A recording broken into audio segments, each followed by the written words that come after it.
Sud Radio, les clés d'une vie, Jacques Pessis. Les clés d'une vie, celle de mon invité.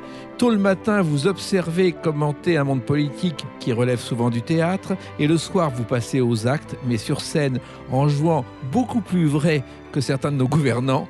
Bonjour Christophe Barbier. Bonjour Jacques. Alors, il y a une pièce au Petit Montparnasse qui a un gros succès en ce moment, l'un d'entre nous, avec Emmanuel de Chartres, on va en parler tout à l'heure. Mais vous êtes comédien, vous êtes journaliste, et on va parler du parcours des deux, après avoir évoqué vos jeunes années, avec une date qui est récente, mais qui est importante, qui est le 14 décembre 2007. C'est un article qui paraît dans l'hebdomadaire Écho des Pays de Savoie. Ça vous dit quelque chose? Rappelez-moi ce bon souvenir. Alors, c'est un article consacré à Sallanches, votre ville natale. Exactement. Ma ville natale, dans cette Haute-Savoie natale. Je suis né à Sallanches, j'ai grandi au Contamine Montjoie, un petit village. Et évidemment, quand on grandit dans un endroit, on n'en voit pas forcément toujours la puissance symbolique. Et c'est en arrivant à Lyon, puis surtout à Paris, que je me suis rendu compte à quel point l'identité montagnarde pouvait imprégner les gens de ces vallées, en les endurcissant, leur donnant un lien avec la nature un peu particulier, et puis en relativisant beaucoup de choses. C'est une culture où on a d'un côté le goût du travail, et puis de l'autre côté, la conscience que les choses humaines passent et disparaissent, alors que les montagnes, elles restent. C'est curieux d'ailleurs, on est au sommet d'abord, on doit redescendre en plaine pour aller au sommet professionnel ensuite. Oui, c'est assez paradoxal. Il y a de cela, c'est une école d'humilité, la montagne, puisque en effet, quand on monte, on redescend, et puis même quand on monte, on n'est jamais le plus fort, et on ne survivra pas aux montagnes. C'est une école d'humilité, c'est une école aussi de ténacité et de répétition. Et là, ça fait le lien avec le théâtre. Ouais. Mettre un pied devant l'autre, on ne fait pas mieux comme répétition. Et c'est ça, la marche en montagne. Et quand on marche, on pense. Voilà. Et vous êtes un Sallanchois ou un Sallanchard? On dit les deux. On dit les deux, mais c'est surtout Sallanchard qui est utilisé dans la vallée, et un Contaminard aussi, donc, puisque c'est ce village-là où j'ai grandi. Voilà. Il faut savoir que Sallanches est une ville de départ du Tour de France qui l'a plus suivi, puisque c'est la ville qui rejoint l'Alpe d'Huez. Et Bernard Hinault a été champion du monde en 1980. Voilà. J'étais là, sur le bord de la route. Ah, c'était extraordinaire. C'était formidable. Le tracé était fait pour lui. On attendait tous sa victoire. Il a maintenu le suspense jusqu'au dernier tour. J'avais reconnu le parcours plusieurs fois avec ma propre bicyclette, moins vite que lui. Oui. Et il y avait un moment où la pente devenait irrationnelle, tellement elle était raide. C'était une espèce de falaise à escalader sur 120 mètres. Et c'est là qu'il a déposé comme une fleur son rival, qui est un Italien, je crois, dans le dernier tour. Il l'a séché, il l'a laissé sur place et il est allé gagner son maillot arc-en-ciel. Alors vous êtes face, dans votre enfance, Christophe Barbier, à l'un des plus beaux paysages du monde, c'est-à-dire le Mont Blanc. Et oui, la vallée de Sallanches est un théâtre, disait Victor Hugo. La vallée de Chamonix est un temple et la vallée de Servoz est un tombeau.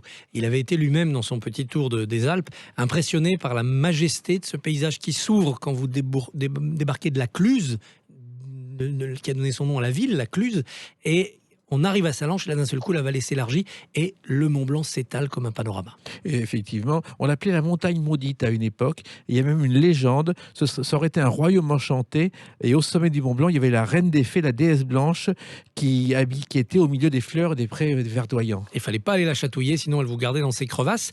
Il y reste d'ailleurs à côté, un des sommets juste à côté, s'appelle toujours le Mont Maudit. Vous voyez, ce ne sont pas des superstitions, hein, encore une fois, c'est un lien entre les hommes et la nature qui est particulier, qui est fait de respect, de défis, de lutte, parce qu'on lutte, et néanmoins de symbiose. Alors, vous connaissez tellement la Savoie, elle vous est tellement chère que la Société des auteurs savoyards vous a récompensé en vous décernant une plume d'or, Christophe Barbier. Oui, j'étais très honoré de prendre la liste des auteurs du cru, si j'ose dire, qui par leurs activités journalistiques ou de romanciers pour les uns ou pour les autres, décrochaient cette plume d'or. Je suis d'autant plus content que la Haute-Savoie n'a pas assez mis dans son histoire la culture en avant. Ce sont des terres de travail, de labeur, on fait des efforts. D'ailleurs, il y a moins de chômage qu'ailleurs parce que les gens se prennent en main.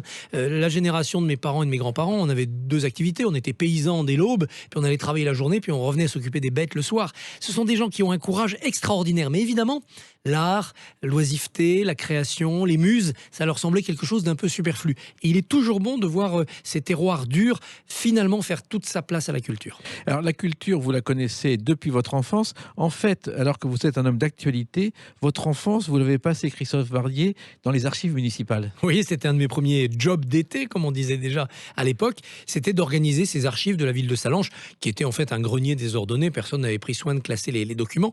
Et on m'a confié ça. Moi, j'étais passionné par l'histoire. J'ai découvert des merveilles récentes, c'est-à-dire des papiers abandonnés par ceux qui fuyaient l'occupation nazie et Vichy, et qui essayaient de passer en Suisse par l'école. Mais aussi une histoire plus ancienne. J'avais retrouvé comme ça un testament qui datait du XIVe siècle, qui commençait par cette phrase que je n'ai jamais oubliée. « Rien n'est plus certain que la mort et plus incertain que le moment d'Icelle ». Dans cette belle langue du Moyen-Âge, c'était prodigieux de travailler dans ces archives. Et on apprend beaucoup de choses en travaillant dans les archives. Oui, on apprend que nous ne sommes qu'un petit bout du temps, que les générations passent, et c'est pas parce qu'on est le siècle de la modernité, de la puissance, de l'électricité, de la mondialisation, qu'on va durer plus que ceux qui n'avaient que leur paire de sabots et éventuellement un bout de parchemin pour gratter 3 mots. Alors un jour, il faut quitter ces beaux paysages et vous vous retrouvez, Christophe Barbier, au lycée du Parc à Lyon. Pourquoi ?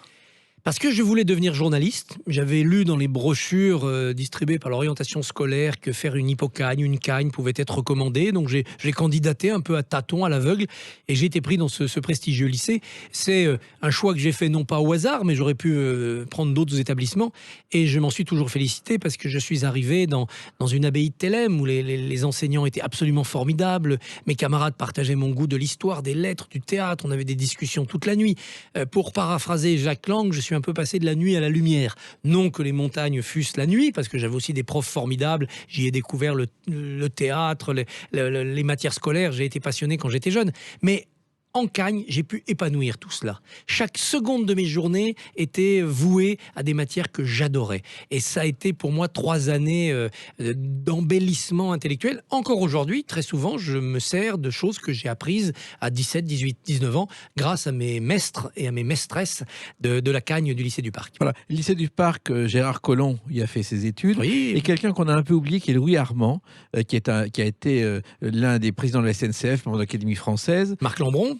Éric Emmanuel Schmitt. Oui. Et Louis Armand, il a une particularité, il a sauté directement les classes de 6e et 5e pour aller en 4e. C'est plutôt rare. Ah oui, on voit qu'il était déjà prêt à s'occuper des trains express. Pourquoi le journalisme, Christophe Barbier ? J'ai eu une sorte de coup de foudre à 14 ans. Je voulais absolument voir le siècle en train de se faire. J'avais assisté à la victoire de François Mitterrand et j'avais vu mon petit village, le bus scolaire le matin se déchirer. Pour les uns, c'était affreux, les rouges arrivaient au pouvoir. Pour les autres, c'était formidable. On entrait dans la civilisation. Et je me disais, c'est quand même incroyable ce peuple capable de se déchirer pour la politique. Il faut regarder la politique et donc je me suis dit, je vais faire de ma vie le suivi, un peu comme Fabrice Del Dongo à Waterloo, le suivi de l'histoire en train de se faire, c'est-à-dire le suivi du siècle de l'actualité politique. Et je peux vous dire que je n'ai jamais regretté ce choix parce que je ne me suis jamais ennuyé une seconde avec la vie politique française. Oui, ça je vous comprends, mais il y a quand même une erreur de casting au départ. Alors que vous êtes un littéraire, vous avez le bac scientifique, Christophe Barbier. Et oui, mais c'est pas une erreur de casting, ça, c'est pas une erreur de ma part, c'est l'éducation nationale. Quand je suis arrivé à la fin de ma seconde, mes profs m'ont dit, mais bien sûr le journalisme, bien sûr la littérature. Mais dans les lycées à cette époque-là, la filière littéraire était souvent sacrifiée. On n'y mettait pas forcément les meilleurs élèves et pas forcément les meilleurs profs. Donc les professeurs, en voulant me protéger, m'ont envoyé dans une filière scientifique où j'ai souffert. J'ai sué sang et eau. Mais je leur dois d'avoir pu faire une classe préparatoire. Sans ce bac scientifique, je n'aurais pas été pris dans une filière littéraire. C'est là qu'on voit que l'éducation nationale, ça s'est amélioré depuis.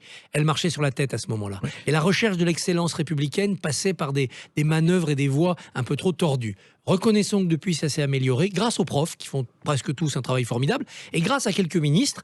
Bayrou, qui a été aidé par un certain Xavier Darcos, aujourd'hui l'Académie française, a fait un grand travail au début des années 80 et puis 90. Et Blanquer, à mon avis, a la bonne voie pour continuer cette modernisation. Et puis donc, ensuite, vous faites Normal Sup et vous découvrez un master qui change votre vie, Christophe. Oui, parce que j'arrive à Normal Sup. D'abord, quand je suis arrivé en Cagne, j'ignorais l'existence de Normal Sup. Moi, je venais là pour passer les concours des écoles de journalisme. Et on me dit, ah non, Normal Sup, la rue d'Ulm, Aron, Sartre. Je me retrouve pris dans cette moulinette. J'ai la chance de réussir le concours. Mais je ne veux pas passer d'agrégation, je ne veux pas enseigner, je veux être journaliste. Mais je ne veux pas non plus retenter les concours des écoles que j'avais tentés en même temps que Normal Sup. Donc, j'ai vu ce master qui avait été créé par Philippe Nemo, qui recrutait en grandes écoles et qui surtout avait l'habileté de mélanger de futurs gestionnaires des médias et de futurs journalistes. Or, ce mur de Berlin entre les journalistes qui dépensent et les gestionnaires qui font rentrer l'argent, c'était une malédiction, notamment de la presse écrite. Et ce master a contribué à casser les murs et à envoyer à la tête des journaux soit des gestionnaires qui comprenaient les journalistes, Moi, j'étais par exemple en cours avec Laurent-Éric Lelay, fils de Patrick, qui a depuis dirigé des médias, soit des journalistes qui allaient comprendre les impératifs de gestion. Et quand j'ai dirigé l'Express, eh bien, je me suis souvenu des leçons de gestion que j'avais apprises et je me suis souvenu qu'avant de dépenser de l'argent, il fallait songer à le gagner. Et je pense que ça a été utile à certains journaux que d'avoir des journalistes capables de comprendre ces réalités. Oui, et ensuite vous avez fait beaucoup d'autres choses et on va en parler dans quelques instants à travers une autre date, le 24 janvier 1998. À tout de suite sur Sud Radio avec Christophe Barbier.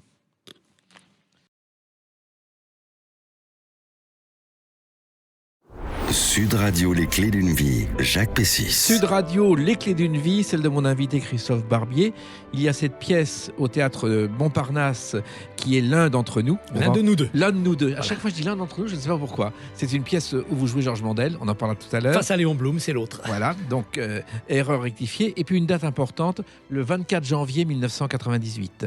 C'est une émission qui s'appelle Place au livre avec PPDA. Et c'est, je crois, votre première télé pour votre premier livre. Oui, j'avais écrit un livre sur les derniers jours de François Mitterrand. Puisque François Mitterrand était mort le 8 janvier 1996 et mon éditeur chez Grasset, Jean-Paul Enthoven, m'avait dit il y a quelque chose à faire, une biographie, quelque chose. Et moi j'ai choisi de raconter les 237 jours entre son départ de l'Élysée, le fameux petit déjeuner que Jean d'Ormesson, jusqu'à sa mort. Et j'avais enquêté tout ce qu'il avait fait, tous les gens qu'il avait rencontrés, je les ai retrouvés, je les ai fait parler. Et ça, à la fois, ça permettait de retracer sa vie et ça montrait les vérités d'un homme. Et en effet, ce jour-là, oui, j'avais été invité pour parler de ce livre. Oui, en plus il y avait beaucoup de livres sur François Mitterrand, mais le vôtre avait cette originalité, Christophe Barbier. Oui, j'ai eu l'occasion, j'ai eu la chance de le rééditer plusieurs fois pour les 5 ans, les 10 ans, les 20 ans de sa mort. Et à chaque fois, je me suis aperçu que les langues se déliaient un peu plus. Alors on rajoutait des chapitres, on rajoutait des passages. Tous ceux qui avaient des souvenirs finissaient par les livrer. Je retrouvais des épisodes inédits. Et je pense que quand on arrive à la fin de sa vie, la biographie devient plus intense. Et beaucoup de gens qui aimaient ou qui n'aimaient pas Mitterrand m'ont dit... Grâce à votre livre, je l'ai mieux connu et j'ai mieux compris certaines de ses actions ou certaines de ses errances pendant sa carrière. Comme si cette année testamentaire avait été aussi une année de vérité sur le bonhomme. Et vous l'aviez rencontré, François Mitterrand ? Je ne l'ai jamais rencontré en tête-à-tête. Je l'avais vu dans des cérémonies collectives, une cérémonie au Panthéon. Je l'avais croisé à la gare d'Arras, où il revenait de Liévin. Moi, j'avais suivi le congrès du PS. Lui, il avait inauguré une stèle. Et je l'avais vu discuter avec deux jeunes espoirs du Parti socialiste, dont un qui poussait assez vite, qui s'appelait François Hollande. C'est curieux, oui. Alors, curieusement, on vous voit dans cette émission et vous avez un nœud papillon, Christophe Barbier. Oui, j'ai gardé le nœud papillon jusqu'au 31 décembre 1999. C'était un signe vestimentaire. Et puis, j'en avais un peu assez qu'on m'appelle docteur dans la rue quand on me demandait l'heure. Oui. Et donc, le nœud papillon a disparu au profit de l'écharpe rouge qui était déjà là, mais qui s'est imposée comme seul signe vestimentaire. Comment c'est venu l'écharpe rouge ? L'écharpe rouge est venue dans mes montagnes parce que un jour que je me promenais dans les montagnes, j'ai été chargé par un dahu. Vous savez, le dahu, cet animal qui hante nos montagnes. Et j'avais une écharpe rouge ce jour-là. Je l'ai brandie comme une muleta, vous voyez, comme le toréador. Et le dahu a donc donné un coup de corne, ça l'a déséquilibré, il est tombé. Et je me suis dit qu'il fallait que je garde cette écharpe tout le temps au cas où un dahu ressurgisse, ce qui, vous en conviendrez, arrive de temps en temps dans la vie médiatique. Exactement. Alors, ça veut dire aussi que vous avez une collection d'écharpes rouges. Oui, j'en ai une bonne trentaine maintenant. La plupart ne sont plus métables, mais j'en ai quelques-unes de tissus différents selon les saisons, d'origines différentes. On m'en offre. J'ai eu comme ça un jour une écharpe offerte, rouge en laine, par un fabricant de tissus des Pyrénées, très sympathique, qui était par ailleurs l'héritier des droits de Sacha Guitry. C'est drôle, hein. Et ça, voilà, la boucle était bouclée. Cette écharpe rouge, qui est aussi un peu un rideau de théâtre, en quelque sorte, que je porte sur mon cou, eh bien, avait un lien aussi avec Sacha Guitry. Et en été, c'est pas trop difficile ? Non, au contraire, c'est là que les climatisations deviennent agressives dans les studios, dans les avions, et il faut une écharpe pour sauver sa voix. Voilà. Et vous n'êtes pas le premier à porter une écharpe rouge, Christophe Barbier. Écoutez. La lune était sereine, sur le boulevard, de Bruand, Aristide Bruand, chansonnier au chat noir, qui portait une écharpe rouge aussi. On le voit sur les affiches avec Toulouse-Lautrec. Les affiches mythiques ont immortalisé cette écharpe rouge et ce chapeau. On peut citer aussi Pierre Rosenberg, qui a été un grand administrateur du Louvre, Oui. qui a toujours une écharpe, parfois en sautoir. Et puis François Mitterrand aussi, qui n'a pas porté que cela, mais qui aimait bien aussi mettre une écharpe rouge. Mais en tout cas, Bruand, il a tellement porté son écharpe rouge, c'est devenu son emblème, que quand Lautrec a fait son portrait, il a exigé, pour passer au Théâtre des Ambassadeurs, près des Champs-Élysées, qu'il y ait des affiches partout dans Paris avec ces écharpes rouges. Et c'est ce qui a lancé Bruand. Voilà, et le rouge attire l'œil, pas seulement celui des taureaux ou des dahus. Et je pense que c'est une bonne couleur. D'ailleurs, Sud Radio a du rouge aussi dans son logo. Alors, le journalisme, pour vous, ça a commencé au Point, comme beaucoup de gens d'ailleurs, Christophe Barbier. Oui, comme beaucoup de gens. Mais le Point, avec Claude Imbert, avec Denis Jambard, avait ce goût, cette attention pour repérer des jeunes qui avaient de l'envie, de l'appétit, éventuellement un peu de talent, qui savaient écrire et les intégrer à la famille. C'était une grande famille, le Point. Moi, je suis très heureux d'avoir commencé dans ce journal avec de tels maîtres, même si déjà les crises économiques arrivaient. Ça a été une formidable école de rigueur, de travail, de pensée et surtout de liberté et d'indépendance. Et comment êtes-vous entré dans ce journal ? Eh bien, dans le master que vous évoquiez tout à l'heure, il y avait un intervenant qui s'appelait Denis Jambard. On était en 89. Tous mes camarades ne s'intéressaient qu'à l'international. C'était la chute du mur de Berlin, une grande année géopolitique. Et ils trouvaient que la politique française, c'était misérable. Oh, ce vieux Mitterrand, ce pauvre Rocard, ce Chirac qui n'y arriverait jamais. Ils ne s'intéressaient pas à la politique. Moi, ça me passionnait. Et donc, Denis Jambard avait un peu un seul interlocuteur dans cette classe. Et nous échangions. J'étais d'accord sur tout avec lui. Et je suis devenu un peu son disciple. Et je lui dois beaucoup parce qu'il m'a appris non seulement beaucoup de choses sur la politique, mais il m'a appris aussi comment, dans un article, savoir garder sa distance tout en s'engageant et comment il fallait en permanence considérer que la politique était l'ADN profond de la nation française. Et moi, j'ai été au Point, comme tout le monde aussi, pendant 2 ans, à l'époque où il y avait un directeur de la rédaction qui s'appelait Jean Schmitt. Ah, Jean Schmitt, bien sûr, qui nous faisait les bouclages du matin, avec sa barbe à la capitaine Haddock. Les bouclages, les auditeurs seront impressionnés, qui se faisaient à 4h du matin avec du boudin noir, de la purée et du cognac. Oui, mais c'était l'époque où on pouvait fumer dans les salles de rédaction. Et on pouvait fumer partout. Voilà, et il y avait une salle qui était dédiée à ceux qui fumaient, qui était entièrement blanche, tellement il y avait de fumée dedans. Oui, c'était d'autres mœurs. Alors sans doute est-il bon pour la santé qu'on boive moins et qu'on fume moins dans les rédactions, mais il y avait aussi une impertinence, une liberté, il y avait une oisiveté que permettaient aussi les conditions économiques. C'est-à-dire qu'à force de ne rien faire, il y avait des idées géniales. Et puis il y avait des parcours, il y avait des personnalités, il y avait des gens tels Jean Schmitt qui étaient des extraterrestres. Mais c'était avec des gens comme ça que l'on faisait des journaux différents et qui trouvaient des lecteurs et qui pesaient dans le débat public. Aujourd'hui, oui, on fume plus, on fait des économies, on est sans doute plus performant, mais on fait pas un tabac, c'est le cas de le dire. Et peut-être qu'on a un peu trop aseptisé avec des gens qui sont bons à tout, propres à rien. C'est pas de leur faute, hein. On subit cette crise et ce bouleversement médiatique, mais moi je suis content d'être arrivé à la fin, au crépuscule de cet âge d'or, mais c'était un âge d'or. Alors, un âge d'or où vous avez découvert le monde politique, vous avez commencé à rencontrer les gouvernants et leurs disciples. Ça a été une découverte particulière pour vous, Christophe Barbier. Ah oui, c'était passionnant, parce qu'on apprend très vite 2 choses. D'abord, il n'y a pas de grand homme. Il n'y a pas d'héritier du général de Gaulle, il n'y a pas de Napoléon. On ne rencontre jamais une personnalité irradiante qui vous donne l'impression d'être l'histoire à cheval. Et puis, à côté de cela, il y a beaucoup de gens qui sont de bonne volonté, de dévouement à leur patrie, à leurs électeurs. Il n'y a pas que des ambitieux et des escrocs. Et il y a, au sein de tout cela, l'un ou l'une d'entre eux qui va être l'élu à un moment donné, qui va arriver au sommet. Un par génération, parfois moins d'un par génération. Et cette sélection-là, cette bataille-là pour le sommet suprême, eh ben ça ressemble aussi un peu à l'escalade d'un sommet impossible où tout le monde va dévisser, sauf celui qui gravira au sommet, qui plantera son pavillon. Et entrer dans cet univers, quand on est journaliste, ça demande du temps. Il faut faire des connaissances, il faut se faire écouter. Oui, ça demande du temps et ça va vite. Ça va vite parce que si vous travaillez beaucoup, si vous êtes curieux, demandeur, les gens sont là, ils ont besoin des médias, ils sont prêts. Ça demande du temps parce que pour qu'une relation de confiance s'établisse, pour qu'on puisse avoir des sources, comme on dit, il faut au moins 5 ans. Or aujourd'hui, je constate chez beaucoup de journalistes, heureusement pas partout, que les jeunes, ils veulent faire 1 an au sport, 2 ans à la culture, 3 ans aux faits divers, pour varier, pour pas s'ennuyer. Mais en politique, c'est pas possible. Avant 5 ans, on n'a pas d'expérience. C'est pour ça que je suis content de voir des jeunes profils, comme on a par exemple à l'Express avec Camille Vigogne ou avec Benjamin Duhamel de grande lignée à BFM. Des jeunes qui viennent là par passion et qui n'ont pas peur de dire que pendant 15 ans, 20 ans, 30 ans, ils s'occuperont de politique. Parce que s'occuper de politique, c'est s'occuper de la nation.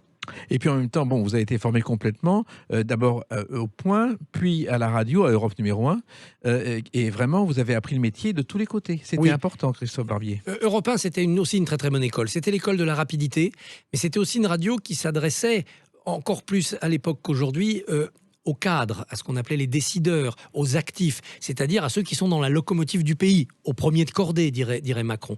Et c'était passionnant de s'adresser à ces gens-là parce qu'on avait vraiment l'impression, en les aidant à formuler un jugement, à prendre des décisions, à participer à la marche en avant du pays. Et c'est comme ça qu'effectivement que vous avez avancé. Et on va continuer à en parler avec une autre date, le 3 janvier 2018. À tout de suite sur Sud Radio avec Christophe Barbier. Sud Radio, les clés d'une vie, Jacques Pessis. Sud Radio, les clés d'une vie, celle de mon invité Christophe Barbier. Cette pièce, l'un de nous deux, qui est au théâtre Montparnasse, et puis d'autres activités. Une date importante, 3 janvier 2018, à 7h43 sur BFM. Vous faites Le Poirier et tout le monde va voir cette séquence. Ah, c'est emblématique de notre époque. Ça. Oui. C'est qu'on passe 20 ans à faire des éditoriaux très sérieux sur l'économie française, la politique, la présidentielle, mais les gens retiennent 30 secondes de gag. Oui, c'était un matin où il y avait un invité qui donnait quelques leçons de gym au présentateur, et le présentateur de la matinale de BFM, Christophe Delay, m'a mis au défi de faire quelques exercices avec lui. Et donc j'avais ce petit poirier à faire sur le bureau qui est un truc, hein, c'est un truc de saltimbanque. Oui. J'ai pas du tout les muscles pour faire des équilibres de ce genre, mais en trichant un peu, on y arrive. Et ça m'a valu beaucoup de succès. Après, il faut regarder cela d'abord pour ce que c'est. Si on peut faire rire ses contemporains, Oui. on n'a pas perdu tout à fait son temps sur Terre. Mais aussi de faire attention à ce que les médias et leur puissance ne fassent pas passer le superflu avant l'essentiel, et que ça ne doit pas escamoter tout ce qu'on peut dire d'important aussi sur les médias. Et ce matin-là, il y avait, je crois, un sujet sur les résolutions sportives de 2018, et c'est comme ça que vous êtes arrivé à faire Le Poirier. Et vous n'êtes pas le premier à l'avoir fait, et quelqu'un l'a fait sur scène en 1962. Bleu, bleu, le ciel de Provence. Blanc. En 62, Marcel Amont. Amont, ah oui, à Bobino, Ouais. il fait un spectacle de 135 minutes où il court partout, il saute les tables, il a un souffle fabuleux, il a un cœur qui tourne très doucement, et il fait Le Poirier pendant toute cette chanson. C'est-à-dire qu'il a chanté cette chanson en faisant Le Poirier. Tête en bas. Mais c'est un athlète incroyable. D'ailleurs, il est toujours en pleine forme. Donc À c'est bien 91 ans, c'est voilà. bien la preuve que ça entretient. C'est aussi, il n'y a pas seulement que le sport qui l'a maintenu comme ça. Il y a le sens du bonheur. Voilà, Marcel Amont, il sait être heureux. Et ça, c'est très bien ça. c'est Et il est né essentiel. le même jour que ma maman. Ah bah en plus, voyez. Voilà. Bon anniversaire d'avance. Alors, vous devenez un éditorialiste sur BFM. C'est un métier très particulier finalement, éditorialiste. Ça n'a rien à voir avec le journalisme que vous avez pratiqué au début. Non, c'est un autre bout de ce métier. Journaliste, ça recouvre des tas de métiers. Un secrétaire de rédaction, un titreur, un correcteur, un reporter de guerre, tout ça, c'est des journalistes. Mais l'éditorialiste a cela de particulier qu'après avoir exposé les faits et en avoir donné un peu une analyse, et avoir expliqué comment ça marche, il rajoute son engagement, sa conviction, sa prise de position. Il dit si c'est bien ou si c'est mal, si le ministre a eu raison ou tort, dans quel sens il faut emmener le pays. Ça ne veut pas dire que l'éditorialiste lui-même a raison. Il ne faut pas le suivre aveuglément. Il est un des éléments du débat public. L'auditeur ou le téléspectateur ou le lecteur ne doit pas se servir de l'éditorialiste comme un prêt-à-penser et avaler ce qu'il lui dit. Il doit confronter ce que dit l'éditorialiste à ce qu'il pense lui-même. Et si le lecteur, c'est-à-dire les lecteurs, le citoyen ne pense rien, il a l'occasion, grâce à l'éditorialiste, de se dire, tiens, qu'est-ce que je pense, moi, sur ce sujet-là ? Le budget européen, la GPA, le plan de relance, qu'est-ce que je pense ? Et ainsi, les éditorialistes amènent les citoyens à se forger leur propre corpus de conviction, et quand ils arrivent devant les urnes, devant le moment démocratique, ils votent en connaissance de cause. La connaissance de cause, c'est l'éditorialiste. Pas seulement. C'est le professeur, c'est le débat public, mais c'est aussi l'éditorialiste. Alors, le premier édito de l'histoire, je me suis un peu renseigné, il date de juillet 1686. C'est un fascicule d'une centaine de pages qui s'appelle « Histoire abrégée de l'Europe » pour le mois de juillet 1686, où l'on voit tout ce qui se passe de considérable dans les États, dans les armes, dans la nature, dans les arts et dans les sciences. Et c'est une analyse des événements de l'époque. Et ben voilà, qui est formidable. Quelques décennies après la Gazette de Théophraste Redonneau, on avait déjà inventé l'éditorialiste. Alors, comment on devient éditorialiste ? C'est un réflexe, Christophe Barbier ? Il faut avoir le goût, bien sûr, de donner son avis et d'ajouter à l'arc et à la flèche une pointe. L'éditorialiste, il est la pointe de la flèche.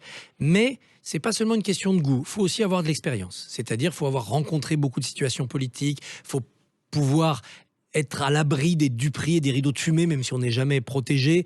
Il faut avoir sédimenté quand même beaucoup d'expérience. C'est pas un métier à faire à 20-25 ans. On peut très bien participer à des talk shows, comme on dit, très jeune et tomber dans le pugilat. Mais pour construire un éditorial, il faut quand même avoir un peu d'expérience. Et puis, je me trompe peut-être, mais j'ai l'impression que si on ne l'a pas fait sous forme écrite, à mijoter, à ruminer pendant toute une semaine son éditorial de l'hebdomadaire, on arrivera difficilement à le faire de manière spontanée dans les médias audiovisuels. Moi, j'ai été à l'école de Claude Imbert, on le disait tout à l'heure, du Point, qui nous disait il n'y a pas un sujet chaque semaine pour l'édito, mais il faut quand même en faire un. Et donc, il était là avec son alambic à encre pour infuser, distiller, redistiller ses éditos. La dernière fois que je lui ai parlé, 5-6 jours avant son accident cérébral, il était en train de préparer son édito pour Le Point. Il ruminait et il m'a parlé de Jean-Jacques Rousseau. Voilà.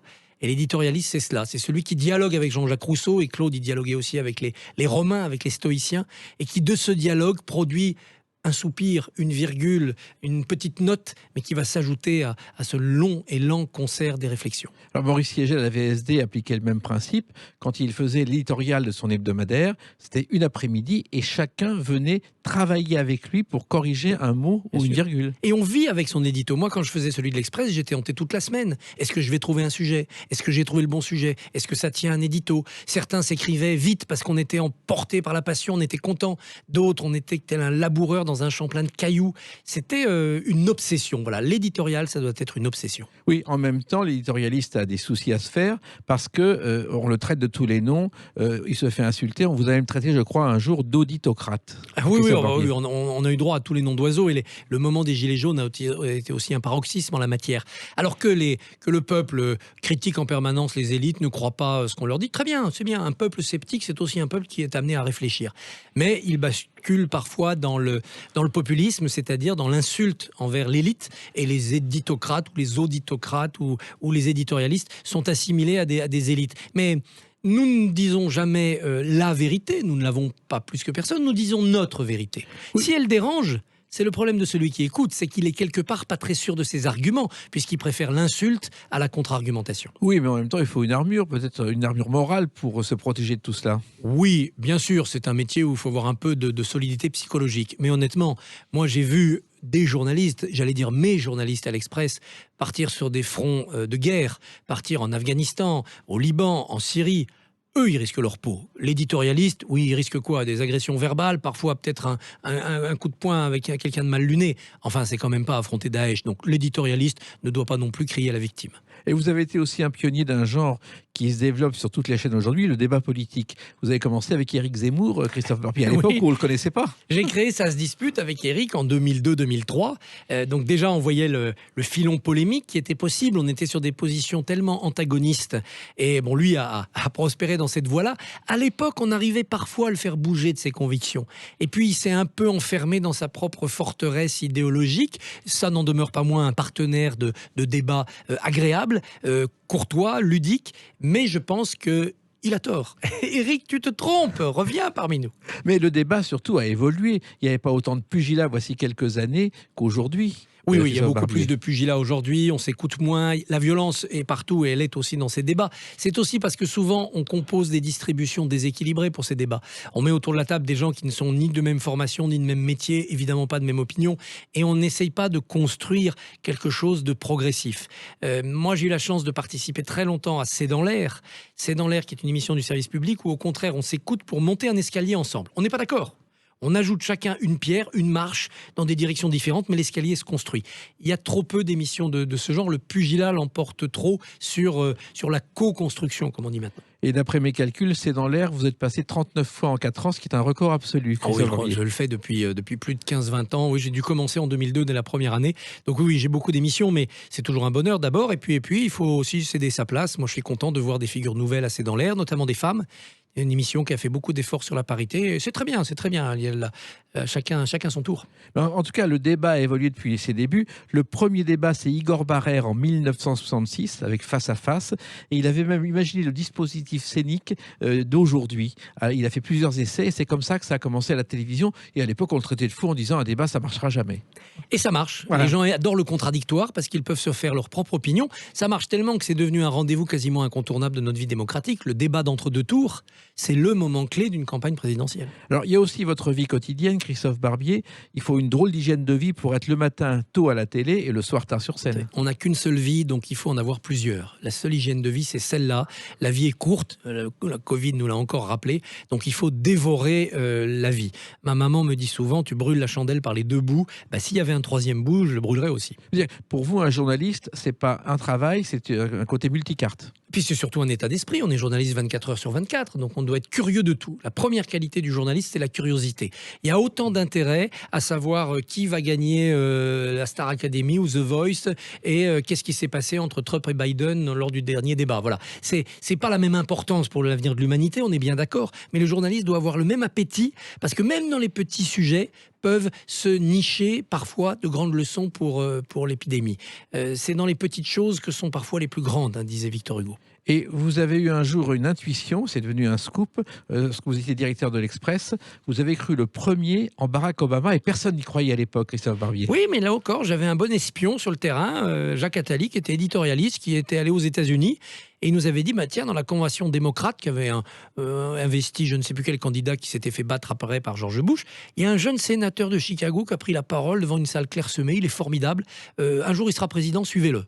Donc Denis Jambard avait dit, bah, on va le suivre, on avait regardé, on a fait les premiers papiers sur Barack Obama.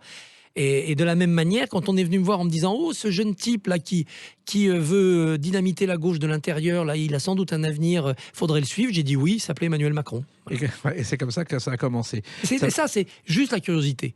Juste pas balayer ça d'un revers de main en disant mais non, personne n'en parle, ça n'existe pas. Non.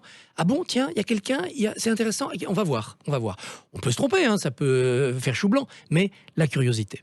Et la curiosité et l'hygiène de vie avec de temps en temps au café, parce que c'est au café qu'on écrit les éditos. Je sais que pendant des années, vous êtes isolé à l'Express, au café du coin, pour écrire. Oui, parce que je pense que quand il y a du brouhaha, et c'est vrai aussi pour apprendre ces textes de théâtre, quand il y a du brouhaha, on se concentre mieux. Il faut être vraiment concentré pour ne pas écouter la conversation, le bruit. Et donc, on se replie. Et puis, au café, on appelle ça le café du commerce, mais on pourrait appeler ça le café du peuple, parce qu'on entend des choses, on entend des vérités basiques, on entend des choses qui ne méritent pas d'aller au Collège de France, mais on retrempe son encre dans de l'humilité d'abord et de la simplicité parfois. Et je voyais bien que c'était pas forcément le plus mauvais endroit pour écrire, outre le fait qu'on échappait aux importuns, aux raseurs et aux coups de téléphone. Et vous avez beaucoup travaillé pour ça et vous continuez différemment. On en parle dans quelques instants à travers une autre date, le 16 septembre 2020. A tout de suite sur Sud Radio avec Christophe Barbier. Sud Radio, les clés d'une vie, Jacques Pessis. Sud Radio, les clés d'une vie, celle de mon invité Christophe Barbier. Donc depuis le 16 septembre, tous les soirs au théâtre du Petit Montparnasse, il y a une pièce que vous jouez avec Emmanuel de Chartres, que vous reprenez, L'un de nous deux. C'est à 21h. L'un de nous deux, c'est un dialogue entre Léon Blum, donc Emmanuel de Chartres, et moi-même en Georges Mandel. Ils sont en juin 1944 à Buchenwald.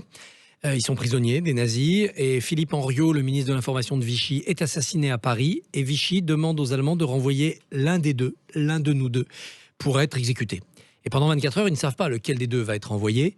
Et c'est leur dialogue pendant ces 24 heures. On parle de Jaurès, de Clémenceau, de la droite, de la gauche, de la République, de la France, de la mort beaucoup. Et puis du destin. Qu'est-ce qui fait qu'à un moment, on fait le mauvais choix ?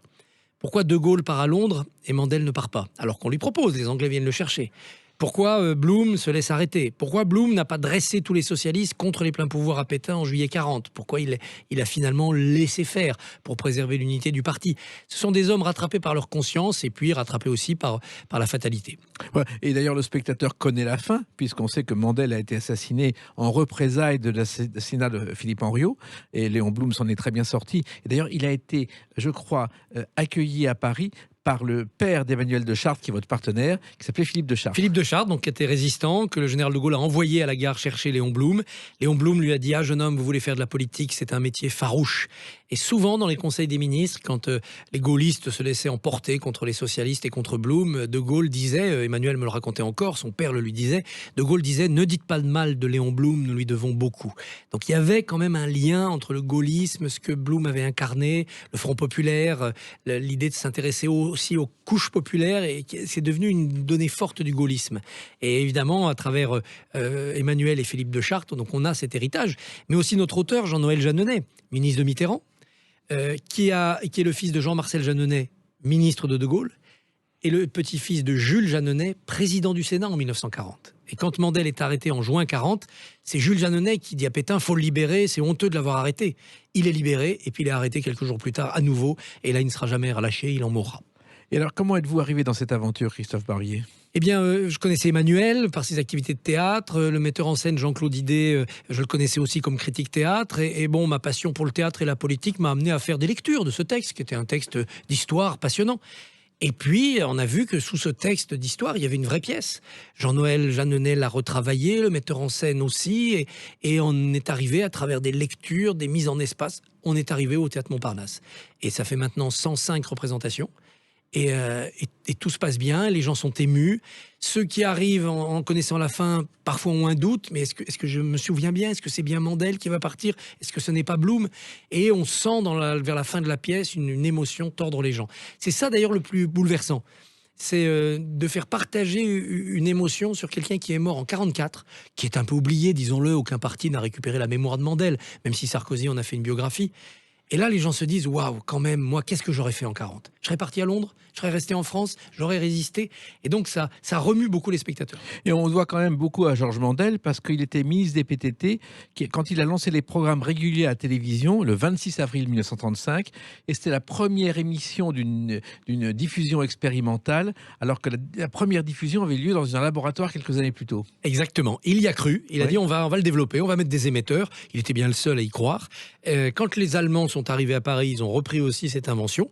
Il avait inventé aussi d'autres choses, Mandel. Il avait instauré les dramatiques à la radio. Oui. Donc la Comédie Française venait lire des pièces à la radio. Ça existe encore aujourd'hui. Et puis il avait créé SVP. Oui. Le fameux SVP, c'est Mandel qui a créé cela. On appelait un numéro et on posait la question qu'on voulait et on vous rappelait le lendemain avec la réponse. Formidable. C'est extraordinaire. C'était SVP 11 à l'époque. À l'époque.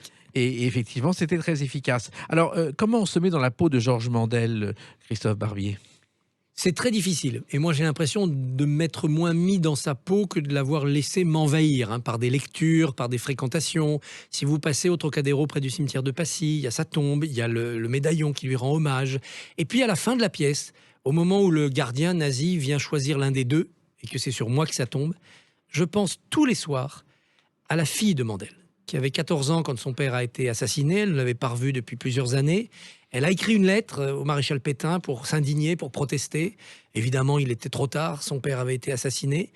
Et je pense à cette jeune fille, et les traits qui viennent dans mon esprit à ce moment-là, ce sont les traits de ma fille. Et c'est comme ça que je me dis, voilà, j'essaye de ressentir ce que lui a dû ressentir quand il s'est dit, ça y est, c'est moi, je vais mourir.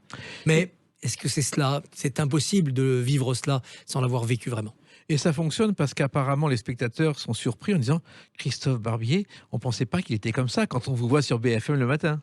Oui, mais bon, c'est aussi mon autre vie. Depuis que j'ai 17 ans, je fais du théâtre. Ça fait donc 36 ans maintenant. J'ai jamais arrêté. J'ai créé des troupes de théâtre amateurs. En Haute-Savoie d'abord. J'ai dirigé la troupe de Normal Sup, puis la troupe des anciens élèves. Je continue avec quelques anciens élèves, le théâtre de l'Archicube.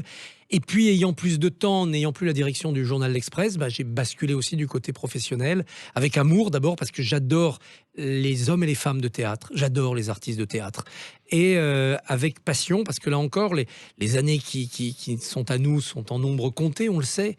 Et c'est une telle émotion, un tel bonheur d'être sur une scène de théâtre que je ne veux pas arrêter. Je veux continuer à jouer jusqu'à la fin de ma vie. J'avais eu la chance d'écrire pour la Comédie Française quelques monologues et j'avais mis dans la bouche de Sarah Bernard « jouer, jouer, jouer jusqu'à mon dernier souffle, jouer ». Alors je ne serai jamais Sarah Bernard, mais je veux rester fidèle à cette profession de foi. Et quelqu'un qui a connu Sarah Bernard, vous lui devez aussi beaucoup. Écoutez sa voix.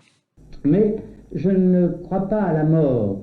Je ne crois pas à la mort parce que la mort est une des formes de la vie. Jean Cocteau, qui a été, je crois, le premier que vous avez joué à Sallanches grâce à un professeur de théâtre qui s'appelait Jean-Charles Bruel. Oui, et puis Janine Robillard surtout. Oui, on avait tous ces professeurs. Janine Robillard m'avait initié au théâtre et elle nous avait fait monter L'Aigle à deux têtes. Voilà, il y avait tout un corps de professeurs. On avait monté Cyrano avant, mais L'Aigle à deux têtes, je jouais le comte de Feun, le méchant. Et L'Aigle à deux têtes de Cocteau, c'est la plus merveilleuse passion romantique qui soit. Donc Jean Marais et Edwige Feuillère avaient joué cela à la création. Voilà, c'était Salle Léon Cural, je crois, oui, à Sallanches. Exactement, oui, tout à fait. Oui. Et c'était vos débuts au théâtre et la passion est née à ce moment-là. Oui, c'est né dans ces années-là. Je vous dis Cyrano en 84, L'Aigle à deux têtes, c'est 85, c'est ces années-là. C'était les années aussi d'adolescence. Donc on a une espèce de sensibilité à fleur de peau. J'ai beaucoup joué depuis quelques années le Tour du théâtre en 80 minutes, où je raconte ce qui se passe dans la tête d'un comédien, du maquillage au rappel. Et je le joue beaucoup devant des scolaires et à la fin, ces élèves de première, de terminale, ils viennent me voir, ils me disent « Ah, mais nous on fait du théâtre, on a monté une première pièce, c'est exactement ce qu'on a ressenti avant, le trac, la peur ». Et je me revois à 16, 17 ans vivre la même chose. Donc voilà, transmettons un peu. Voilà. Et c'est ce qu'a fait Cocteau, puisque quand son père est mort et qu'il s'est suicidé, Cocteau a été hanté par cette image. Et c'est comme ça qu'il a commencé à découvrir le monde du cirque de l'illusion et qu'il est devenu le poète qu'on connaît. Bien sûr, et donc éternel. Vous savez, quand vous êtes dans ces moments très éphémères, que sont les moments sur scène, parce que ça disparaît immédiatement après avoir été, vous êtes immortel. Personne ne peut vous le prendre. Vous l'avez été, vous l'avez joué. Et Cocteau était tellement plongé dans le théâtre qu'il a oublié de passer l'épreuve du bac au lycée Condorcet. Oui. Et il a abandonné ses études. Moi, j'ai joué Cyrano la veille de mon oral de bac, mais j'y suis allé quand même et mon père y veillait. Hein. Oui, alors en revanche, vous avez commencé petit à petit dans le théâtre amateur. Moi, je me souviens du temps où dans le bus à 6h du matin, vous appreniez vos pièces, Christophe Barbier. Mais oui, mais c'est toujours pareil. Si vous apprenez dans le bus, si vous apprenez dans les endroits les plus bruyants, les plus collectifs, vous l'apprenez bien, votre texte. Parce que s'il a résisté à cela, vous l'apprenez. Le nombre de fois où dans des réunions ennuyeuses, je me suis mis à réciter des bouts de texte dans ma tête pour voir si j'étais capable à la fois d'écouter un peu la conversation et de penser à autre chose, de me réciter un texte, c'est un très bon exercice mnémotechnique. Et puis la mémoire est exercée de cette façon-là. Oui, espérons que nous réussirons à la maintenir en état jusque très tard dans la vie. Mais c'est vrai que la mémoire a quelque chose d'un muscle. Vous voyez, l'un de nous deux, on a arrêté pendant 6 mois et ça revient. Vous avez l'impression d'avoir tout oublié et c'est quelque part dans un tiroir au fond de vous. Et quand vous lisez le texte, ce tiroir s'ouvre et les mots reviennent. Et c'est un peu magique la mémoire parce que parfois vous dites j'ai de la mémoire. Non, c'est la mémoire qui nous a. Et la mémoire se sert de nous comme porte-voix. Elle est là quelque part et elle nous fait ouvrir la bouche pour dire des mots qu'on pensait avoir oubliés, mais qui sont là quelque part. Et beaucoup de comédiens disent qu'ils retrouvent ces mots grâce au pas qu'ils font sur scène. Bien sûr. La mémoire est spatiale, bien entendu. Quand je prends la tasse, je sais que je dois dire ça. Quand je vais près de la radio, je dois dire ceci, etc. Bien sûr, la mémoire est spatiale. C'est une somme d'émotions. Hein. Parfois, moi, les répliques me reviennent parce que mon partenaire a une intonation, un regard qui non seulement est son jeu, mais est le déclencheur du mien. Vous avez une autre passion, c'est Sacha Guitry. Oui, j'ai beaucoup joué, j'ai beaucoup écrit sur Sacha Guitry. J'ai une grande passion pour cet homme parce qu'il me semble être le digne continuateur de l'esprit français. Voilà, l'esprit français, c'est Molière, c'est Beaumarchais, c'est des tas de grands esprits. Et lui, dans ce début du XXe siècle si troublé, a été le continuateur, l'enlumineur de l'esprit français. Et pour des tas de raisons, bonnes ou mauvaises, on l'a trop dégradé. Il faut le rétablir pour ce qu'il est, c'est-à-dire un grand magicien de la langue française. Dieu que tu étais jolie ce soir au téléphone. Peut-on rêver plus beau trait d'esprit? On l'a beaucoup dégradé et lorsqu'il s'est retrouvé pendant 60 jours en prison, celui qui a gardé sa maison, je ne sais pas si vous le savez, c'est Alain Decaux. Exactement, Alain Decaux qui avait, adolescent, était venu nous demander l'autorisation de jouer une pièce et qui jusqu'au bout l'a défendu, notamment comme historien. Alain Decaux a défendu les films historiques de Guitry, que l'histoire officielle, les universitaires voulaient un peu dénigrer. Il l'a défendu jusqu'au bout. Alors, vous êtes du mardi au samedi à 21h et le dimanche à 15h au Petit Montparnasse avec cette pièce L'un ou deux. Puis il y a le théâtre de poche aussi. Oui, avant, à 19h, je joue avec 2 camarades, Pierre Val et Sylvain Catan, le grand théâtre de l'épidémie. C'est une pièce sur le virus d'aujourd'hui, mais c'est une pièce avec des pièces. Hein. Il y a du Sophocle, du Shakespeare, du Molière, du Camus, du Ionesco. Et ça raconte pourquoi le théâtre a tout deviné depuis 2000 ans sur l'épidémie. Les savants, les puissants, les malades disent la même chose dans les pièces de théâtre que nous avons entendues là, ces temps-ci. Quand vous écoutez Sganarelle dans Le Médecin volant ou Didier Raoult, c'est la même chose. Et j'ai même retrouvé une pièce tchèque de 1937 où on parle d'un virus venu de Pékin qui ne tue que les plus de 50 ans. 1937, c'est formidable. C'est extraordinaire. Extraordinaire. Le théâtre a tout vu avant tout le monde. Finalement, vous avez qu'un seul virus, c'est le théâtre. Oui, mais c'est un virus que j'espère contagieux et j'espère que grâce à votre émission, on aura fait beaucoup de malades. Et ce théâtre de l'Archicube que vous êtes le metteur en scène, parmi, je crois, vos comédiens, il y a un certain Raphaël Enthoven. Bien sûr, il y a Raphaël Enthoven qui est trop absent parce qu'il écrit trop de livres, mais il va revenir, il est toujours là dans la troupe. J'ai le secrétaire général de Veolia, j'ai une actrice qui travaille au secrétariat général du gouvernement à Matignon, quelqu'un qui est chez le VMH. J'ai des profils très divers, d'anciens normaliens, et puis on se retrouve parce que le théâtre, c'est plus fort que tout. Le théâtre et l'amitié, bien sûr. Voilà, et le théâtre, donc c'est 19h au théâtre de poche et 21h, donc du mardi au samedi et le dimanche à 15h, avec L'un de nous deux au théâtre Montparnasse, au petit théâtre Montparnasse. Continuez à vivre de votre passion et continuez à la partager. J'y compte bien, merci beaucoup Jacques. Merci Christophe Barbier, et puis c'est la fin des Clés d'une vie pour aujourd'hui. On se retrouve bientôt et restez fidèles à l'écoute de Sud Radio.